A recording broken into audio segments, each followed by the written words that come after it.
মনা শোন, পাশের বাড়িতেও তো একটা মেয়ে থাকে বল, ওকে দেখে তো কিছু শিখতে পারিস তুই। ও ঘরের কত কাজ করে বলতো।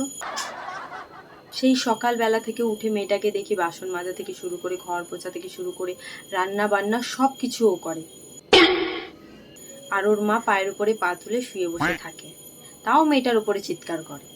আর তুই, আমার গুণধর মেয়ে, তোকে জন্ম দিয়েছি, এত বড় আদ্দামড়ি হয়ে গেলি, তারপরেও ঘরের একটা কাজও করিস না। বরঞ্চ তুই পায়ের ওপরে পা তুলে বসে খাস, আমি তোকে খাওয়াই। পাশের বাড়ি ওকে দেখে তো কিছু শিখতে পারিস, তোরা তো একই এজের বল। ও তো শুধু রান্না বান্না ঘরের কাজ করে না, পাশাপাশি ও পড়াশোনাও করে।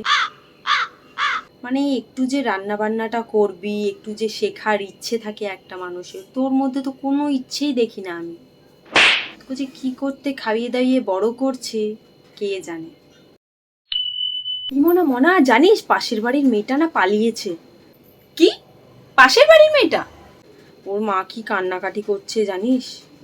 পালিয়ে গেছে? আমি তাই বলি, ঘরের কাজ বাজ এত করছে, বাবা নিশ্চয়ই ডাল মে কুচ কালা है।